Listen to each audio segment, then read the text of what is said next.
Halo, Assalamualaikum warahmatullahi wabarakatuh. Pada video kali ini saya akan menjelaskan tentang faktor-faktor pemilihan metode pembelajaran.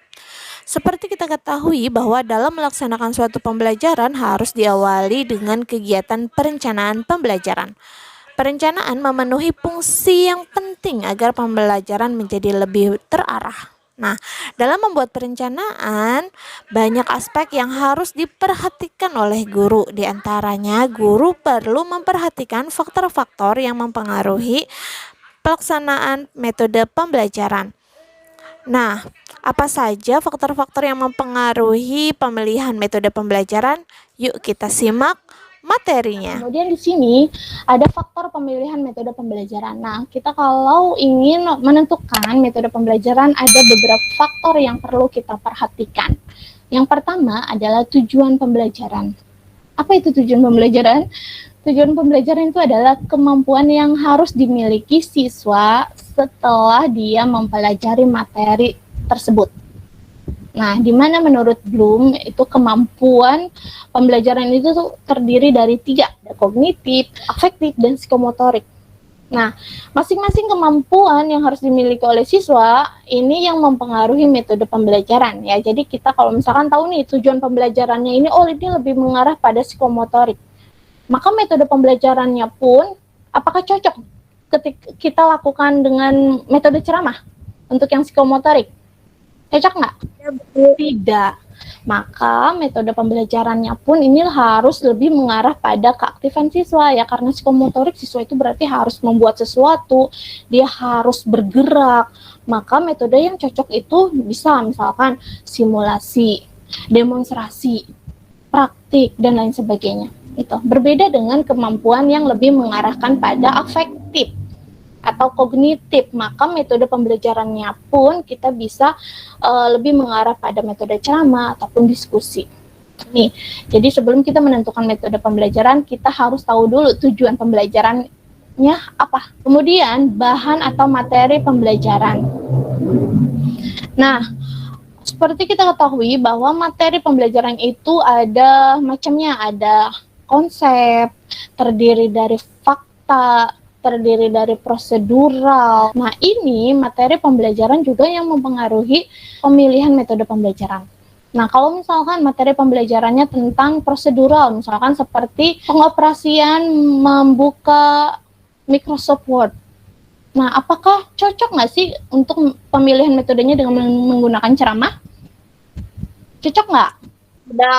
Enggak, maka kita perlu metode pembelajaran yang sesuai dengan materi yang akan kita ajarkan. Ya, seperti materinya tentang prosedural, langkah-langkah untuk membuka Microsoft Word. Nah, maka metode pembelajaran yang kita gunakan bisa dengan metode simulasi ya. Kemudian yang ketiga, sini ada sumber belajar. Nah, sumber belajar di sini artinya adalah guru. Di sini juga guru harus menjadi pertimbangan ya di dalam pemilihan metode pembelajaran. Nah, apa yang termasuk pertimbangan di guru ini? Jadi gini, untuk guru kita harus tahu dulu nih kemampuan kita untuk menguasai kelas. Untuk menggunakan metode ini cukup menguasai nggak sih langkah-langkahnya. Terus penguasaan guru terhadap materi ini juga mempengaruhi juga ya terhadap pemilihan metode. Jadi kalau misalkan materinya kurang dikuasai oleh guru, nah dia ingin menggunakan metode TGT.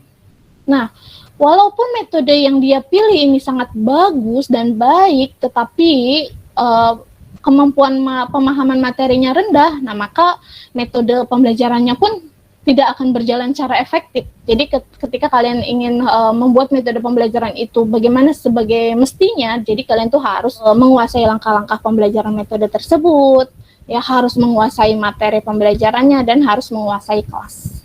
Terus berikutnya warga belajar. Nah, siapa warga belajar? Warga belajar itu adalah siswa. Ya, kita harus mengetahui kemampuan siswa. Buat apa metode pembelajarannya itu bagus dan sangat mengaktifkan siswa, tetapi warga belajarnya itu kurang kerjasama, ya sifatnya itu masih pasif. Maka metode pembelajaran yang sudah kita rancang sedemikian rupa, ya tidak akan berjalan kalau warga belajarnya itu atau kalau siswanya itu tidak mau kerjasama. Ya, kita ini sudah mengarahkan metodenya TGT atau STED. Ya, Maka di sini siswanya masih pasif, terus belum bisa baca, ya percuma gitu metode pembelajaran yang kita rancang sedemikian rupa, ya karena warga belajarnya pasif ya nggak akan berjalan, ya. Terus berikutnya sarana atau fasilitas belajar. Nah, misalkan kita kalau ingin menggunakan metode pembelajaran, kita harus tahu dulu sarana prasarana apa nih yang harus kita butuhkan, fasilitasnya apa. Ya, misalkan ada metode yang namanya Sugestopedia. Nah, di mana metode Sugestopedia itu terkait dengan musik. Ya, alunan musik, di mana nanti siswa itu belajar dengan alunan musik, ya. Nah, kita lihat nih fasilitas sekolah.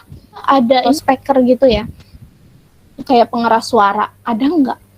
Kalau tidak ada ya nggak akan berjalan metode itu. Jadi sarana itu sangat mendukung sekali.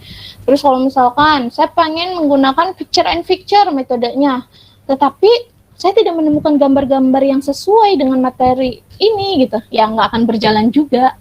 Terus berikutnya waktu pembelajaran. Nah, ya, di sini waktu pembelajaran juga kita penting sekali ya untuk menentukan apakah metode ini waktunya cukup nggak ya. Apalagi sekarang pertemuan terbatas ya. Jadi kalau saya menggunakan metode cooperative learning, waktunya memakan waktu 2 jam, sedangkan siswa hanya belajar 1 jam, oh ternyata tidak berhasil, ternyata tidak cukup efektif, maka harus ganti nih metodenya apa. Gitu ya, jadi harus disesuaikan dengan waktu pembelajaran. Berikutnya, kita juga harus melihat besar kecilnya kelompok. Semakin besarnya kelompok siswa, ya, maka interaksi antara guru dengan siswa itu semakin berkurang. Tetapi kalau semakin kecilnya kelompok belajar, maka interaksi guru itu semakin meningkat.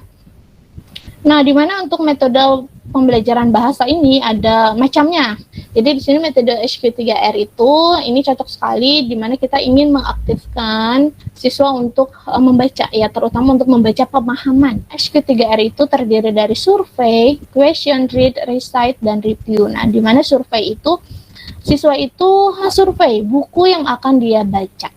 Ya, misalkan di sini dia baca buku, ini aku bisa makan sendiri. Di sini dia harus mensurvei nih, di covernya itu seperti apa. Kenapa kok dia makan? Gitu. Kenapa ibunya nggak makan? Gitu.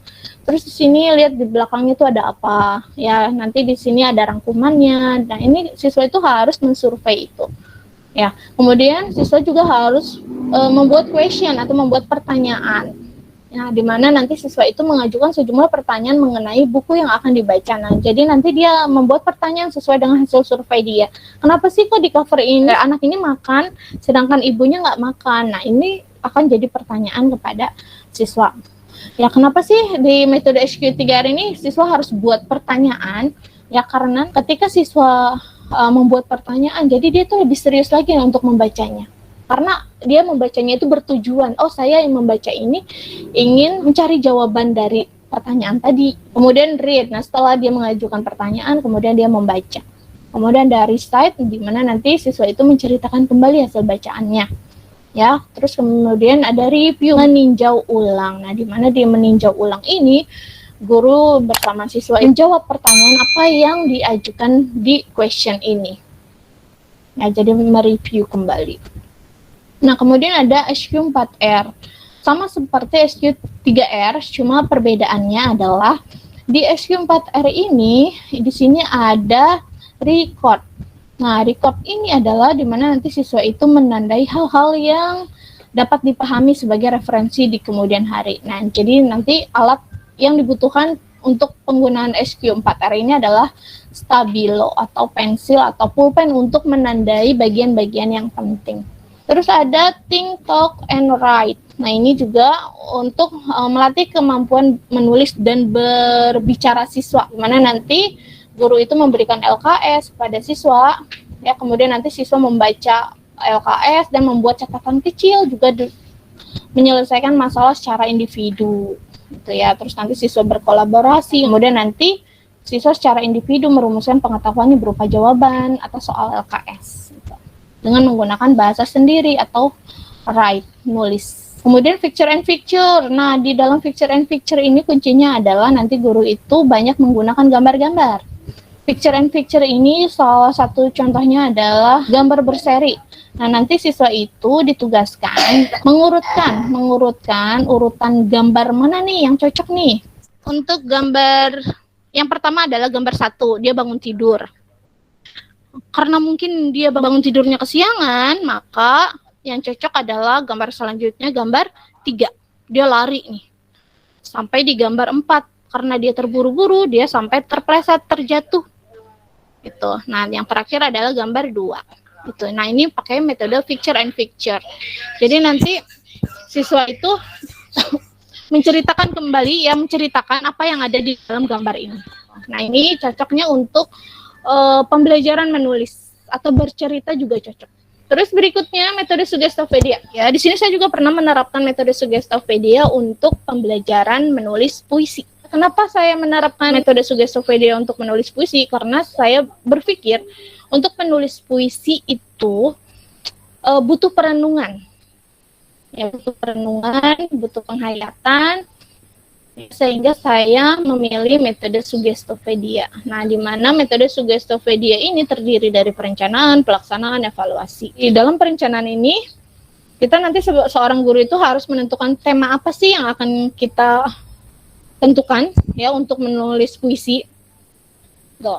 Terus berikutnya ada pembuatan naskah. Nah, pembuatan naskah itu karena ini Suggestopedia, jadi kita mensugesti siswa agar dia itu merasakan apa yang ada di teks itu. Terus ada pemilihan musik. Nah, pemilihan musik pun nanti kita tentukan juga musik mana nih yang cocok. Ya, biasanya musik yang cocok itu untuk perenungan itu muhasabah ya. Gitu. Terus ada rencana. Nah, rencana yang di sini di mana guru itu membuat RPP. Terus ada pelaksanaan, ada presentasi, ada aktif konser. Nah, di mana nanti aktif konser ini guru itu membaca naskah dengan diiringi oleh musik. Sedangkan nanti siswa itu ya dia tuh harus merenung gitu kan, harus matanya terpejam, nggak boleh bercanda, terus juga duduk di atas lantai, gitu, sehingga tidak ada yang mengganggu dia. Terus ada pengulangan pasti pada latihan. Terus sampai pada evaluasi. Kalau evaluasi itu nanti guru itu melihat hasil tes menulis puisi, ya kemudian nanti ya dari hasil tesnya dianalisis dan direfleksi. Ya, terus berikutnya metode dalam pembelajaran berbicara di SD. Nah, ini contohnya ada show and tell.